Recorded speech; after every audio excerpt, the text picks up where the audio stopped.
Senator Chris Murphy is leading the charge in the Senate for new federal gun control legislation, using the tragedy in Oxford, Michigan as a rallying cry. But would any new legislation, or legislation of any kind, have prevented that tragedy, or the tragedies like it? That is what we will discuss today on the Sovereign States.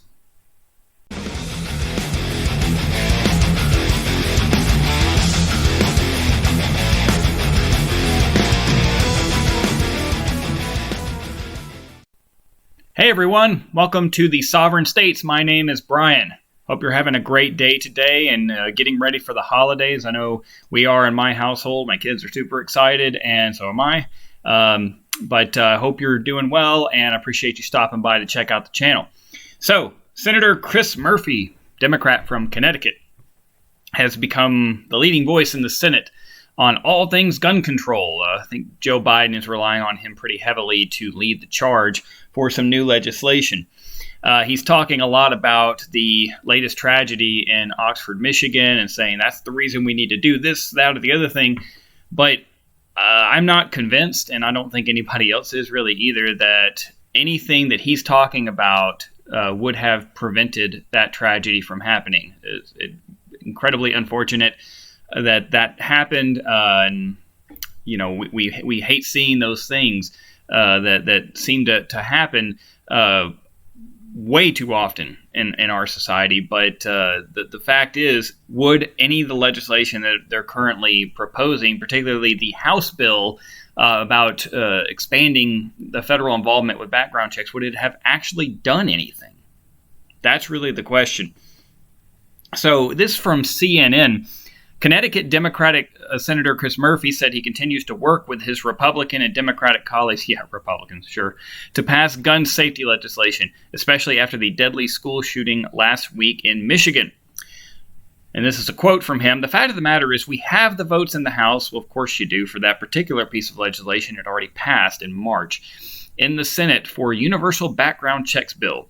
We have a president who will sign it," he told CNN's Jake Tapper on State of the Union.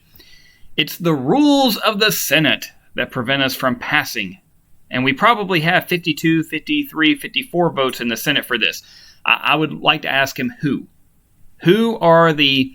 Because he would, to have those kind of numbers, he would need Republicans. Who are they? I would like to know who they are.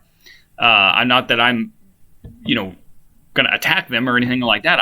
I'm curious. If he's professing to have 52, 53, 54, who are the Republicans that would jump on board for this? Return to the quote. "So the rules right now are what prevents us from being able to enact the will of the public." Yeah, the will of the public. Can you describe for me that will, Chris? Could you tell me what the will of the public is? Because while I would probably argue, and I think the evidence probably shows, that most people out there in the public are for background checks. We already have background checks. Everywhere, as far as I know, everywhere has background checks. So the public is already for something that we already have when it comes to gun control? Is that what you're saying? Well, then why do we need this? What is this actually going to do for us? And why should we even bother? And frankly, someone like this, some guy from Connecticut trying to speak on behalf of all Americans, the will of the people. Excuse me, you were elected to represent the people of Connecticut, no one else. All of these people get the big head, particularly senators, thinking they represent and speak for all Americans. You don't. You speak for your constituents and your constituents alone. Do not try to speak for me. I don't live in your state. Do not think or presume to know what I think or what anybody else thinks outside of your state, because it's not your business. Your business is the people of Connecticut. And that goes for every senator and every representative everywhere. Now, getting back to the rules of the Senate. Yeah, that rule is in place to prevent 51 people from abusing the other 49. This is why direct democracy is so bad. Direct democracy, as put by Milton Friedman, is 51% of the people voting to end the other 49. That is not good. That is why we don't have a democracy. We've never had a democracy here. We have a republic, a federal constitutional republic, representative republic for that matter. We don't have a democracy. We don't want a democracy. We don't want the Senate or the House for that matter, and the central government level particularly, to be able to pass legislation on a simple majority. Because that allows 51% of the people, or in this case 50 plus Kamala Harris, to abuse the other 49, or the other 50 in this case, and do things that they would never want. That's a problem. At the central government level, particularly in our country, it should take more than a simple majority to enact anything. 60 is a good number. In the House, I would prefer it be more than a simple majority there. I would prefer it be more like, 60%. That would be great, just like the Senate. Maybe even 65%. That would make sure that every piece of legislation that is passed is really supported by a vast majority of the public through their representatives. That is ideal in a representative republic like ours, particularly where we are decentralized. We are a federal society. We do not want the central government to have purview over every aspect of human life. We want it to be a very confined scope for the central government as laid out in the Constitution. So anyway, that whole will of the public and eliminating the filibuster, that is crazy towns. We do not want to do that. And frankly, if the shoe is on the other foot, which it's probably going to be after 2022, the Democrats won't want that either. So he also added, I wish, when he mentions the gun show loophole, there is no gun show loophole. That does not exist. Okay, at all. What he's talking about is one private citizen selling a pew-pew to another private citizen. In that particular case, you don't do a background check because there's no way for a private citizen to just request one. Okay, there may be something that we want to do about that, but that's not what this would do. I wish my Republican colleagues didn't sort of have epiphanies on this issue only after mass school endings, but that tends to be what happens. No, it's not. Okay, the Second Amendment supporters and people who are suspicious and skeptical about pew-pew control in this country are pretty consistent, and they're pretty consistent all the time. It's the left and the pew-pew control people that get up in arms and have all these emotional outlays every time something tragic happens. I go on. And so my hope is that the next couple of weeks we can get back to the table and see if we can, at the very least, as you said, maybe close the pew-pew show loophole. That alone would save a lot of lives. No, it won't. No, it won't. It will not. The pew-pew show loophole does not exist in the first place. And secondly, the straw buyers and private sales of pew-pews, that accounts for a very, very limited number of actual pew-pew purchases. So I'm sorry, that's not going to do a thing. Or at least so little that it's probably going to be negligible. And then he mentions safe storage laws and all that kind of stuff. Again, where in the Constitution does the central government have a role to play in that? Where? I don't see it at all. Let's go over to this article from The Hill. Chuck Grassley apparently blocked moving forward the House legislation about the background checks. I read that legislation a minute ago. I don't really see how that would do anything. All it is a bunch of stuff about reporting from the FBI. The FBI is required to report the impact of this. They changed a little bit of language in the U.S. Code, Title 18, if I remember correctly. Again, not within the purview of the central government. I want to tell you why I'm making this request. This is Chris Murphy again, according to The Hill. I understand the low likelihood of success, but I hope many of my colleagues took a minute to watch the cell phone video from this school ending in Michigan. That is not pertinent. It's not even relevant. I'll get into the why in a minute, but this is what the left always does. They try to tap on the heartstrings and start playing all these games with emotions. They're making emotional decisions. We don't want emotional decisions at all. Emotional decisions are bad. Don't exploit tragedies like this to pull on the heartstrings to get people to pass laws that have nothing to do with anything, that would not impact this at all. And he actually says that later. He said he acknowledged that expanding background checks wouldn't have necessarily stopped the pew-pewing in Michigan, but argued it would make a difference. No, it won't. That's the whole point. You just said it. And it's not that it wouldn't have necessarily stopped it. No, it wouldn't have stopped it. Because the perpetrator in this case is not the one who purchased it. The perpetrator was not allowed to purchase that pew-pew based on Michigan law. His father did it. His father and mother are now charged with involuntary ending in this case. They are not winning Parent of the Year awards. That's definitely true. Okay? But the law already prevented him from purchasing that pew-pew and probably even carrying it too as well. So what in the world are you talking about, man? This would not have done a thing. And it's not going to make a difference. He said it himself. So why are we talking about this in relation to the Oxford situation? If the two have nothing to do with, and this is the emotional games they play, and this pisses me off to no end. They're trying to exploit a tragic situation to move forward legislation that has nothing to do with it. And for the record, the Republicans do this too. And they do it in the reverse as well, as far as pew-pew legislation is concerned. So he says, it's Chris Murphy again, I don't claim this proposal or any proposal to change the nation's pew-pew laws will have an effect on every single ending, he said. But he argued that the data shows expanded background checks save lives, decrease pew-pew violence, decrease violent crime. What data? Where? From who? How was the data collected? Don't just say data shows. What data? Where? Actually provide that, and then maybe we'll talk. But I don't believe that anyway.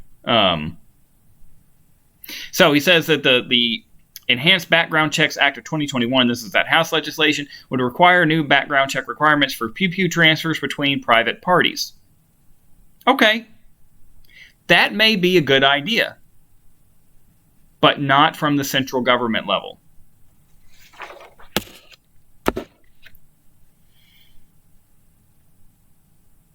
You know, the fact is that the central government has no role to play in pew-pew control. Giving access to state and local governments for background checks, that's good. Cooperation with the FBI and other sources, that's good. I like that. There's nothing wrong with that. But this is not a matter, that's not really a matter for legislation, ultimately. The Second Amendment prevents infringing on the right to keep and bear pew-pews, and no other power that I can see granted to the central government would allow for any of this type of oversight. So what does that mean? Well, it means the 10th Amendment takes precedent. States and localities can enact their own policies on this issue with certain limitations, of course. Now, I'm against strict pew-pew control myself. Okay, I am very much in favor of the Second Amendment. I'm in favor of natural law saying that you can defend yourself. And the pew-pew is the great equalizer. But I don't like it when people say that the state and local governments can't do it either because of the Second Amendment. That's not exactly what the Second Amendment says. Okay, I think there is the incorporation doctrine does apply here, and I think there is some.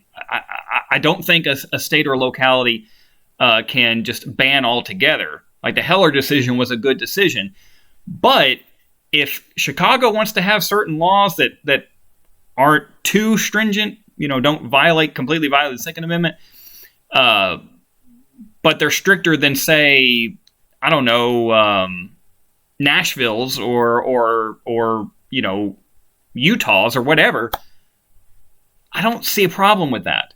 I don't necessarily want uniform laws.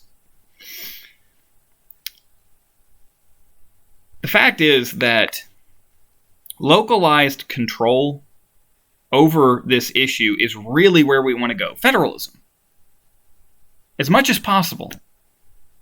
Not only would that allow us to experiment with these different laws and policies to see what works best, and what works in New York, what's good for New York with the 10 million people is not the same as upstate New York in a rural area. The laws should not be the same at all. But it would but doing it more localized would allow people to keep control over what their government's doing. And if a law needs to be changed because it's too overbearing or not stringent enough, people can move more quickly at a local level than they can at the state level, and definitely the central government level. Now,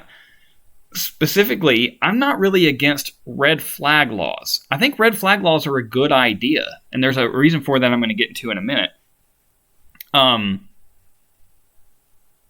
However, the thing that I don't like about how they're currently being implemented or how they're currently structured is that with red flag laws, at least that I've seen, basically someone can speak out against an individual saying they're a danger to themselves or others. The police get a judge to sign off on it. Police show up, take your property from you. Then you have to go to the judge and prove that you're not a danger. That is the reverse of how our system is supposed to work. That's not due process. That is not innocent until proven guilty. It's the other way around. That's guilty. You have to prove your innocence in that case. That's wrong. That is wrong. You can't do that. But having a law that says, hey, listen, this person's talking crazy. I think they're going to do something. They might do something bad. We need to temporarily, at least, take their pew-pews from them until they get control of themselves or until they can get some help or whatever. You should have to go petition the judge. The judge then orders the police to go pick up so-and-so or say, hey, you need to appear, before the judge or whatever. The person can show up. They can plead their case. They have the right to face their accuser, which is whoever brought this to the court's attention. And then they have to argue back and forth. Then the judge can decide whether or not they need to have their property taken from them. You cannot do it in reverse. That is not due process. Now, I know that's not perfect, but I think that would be helpful, and it would not violate all of the core tenets of how our criminal justice system is supposed to work. Now, getting back to what I was saying before about making emotional decisions. The reason so many people want to pass these laws, particularly after a tragedy happens, is because of their emotions. And again, like I said, that's not good. They see something awful, they want to do something about it. No matter how ineffective it would be, no matter if it would actually make any difference at all, as this law clearly wouldn't have stopped the Oxford situation at all. It wouldn't have done anything. But they want to do something anyway. Anything. It doesn't matter if it's not effective. It doesn't matter if it would make an impact. Why? Because it will make them feel better. It's their feelings they're trying to satisfy. That does not impress me at all. It's completely self-serving. It's selfish. They're trying to make themselves feel better. And I don't really care how they feel. I don't care how Chris Murphy feels about this. I'm sure he feels like the rest of us that we hate seeing this stuff. It doesn't make any sense. It's ridiculous. What are these people thinking? They're crazy. What are they doing? It's awful. But when it comes to legislation that's going to have an impact on the natural rights of human beings, and it wouldn't actually do anything with regard to the situation he is bringing up, in that event, I don't care how he feels. It's illogical. It doesn't make any sense. It's an emotional decision. We do not need unbridled emotion driving our decision making. We need to disconnect our emotions from reason and logic and be objective. There are things that could help. with this situation. This is not it, number one, and this is all driven by emotion, not objectivity, not reason. This is my problem with people like David Hogg. David Hogg is a loudmouth blowhard who thinks he knows how every aspect of our system should work because he experienced a terrible tragedy. I'm sorry, that's not how it works. He has my sympathy, and so does everybody else involved with that situation down in Florida, but that doesn't make him an expert on what our pew-pew law should be. It doesn't mean he knows anything about it. But he thinks, because he went through that all of a sudden he's an expert. You're not, man. You're not.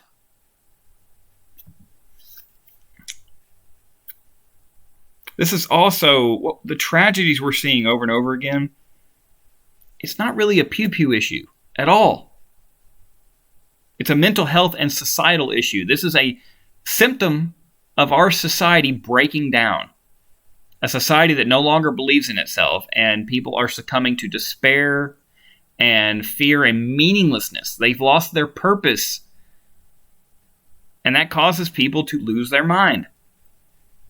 Why are so many people doing this kind of stuff? Well, that's the reason.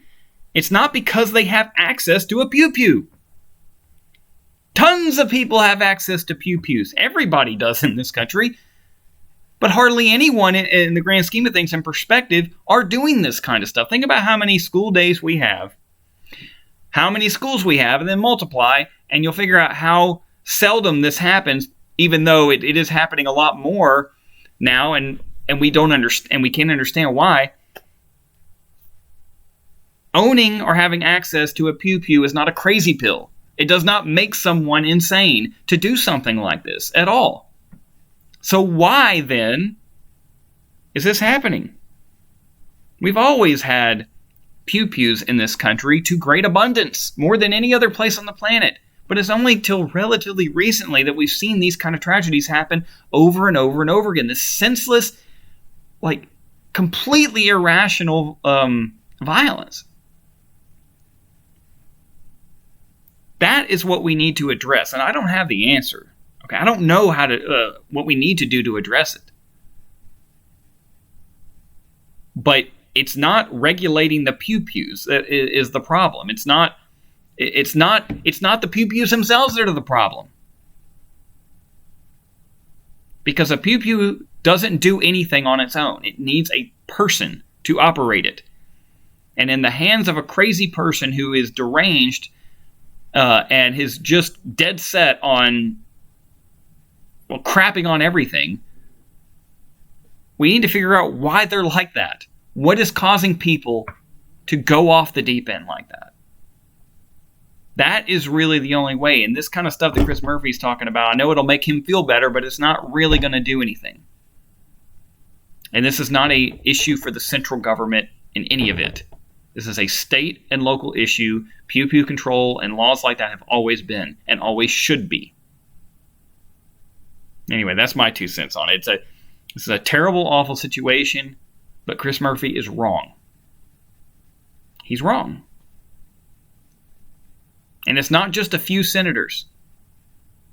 Like they always say, a few senators are holding this back. No, 50 senators are holding this back. 50, maybe even more than 50. That's not a few. That's half the Senate. Anyway, I'm interested to know what you think about this. Am I way off base? Am I way off here? Or is there something to this? I'd love to hear your opinion. Please leave comments. And if you like what you've seen on this channel, please hit that subscribe button. Until next time, be safe out there, and we'll see you then.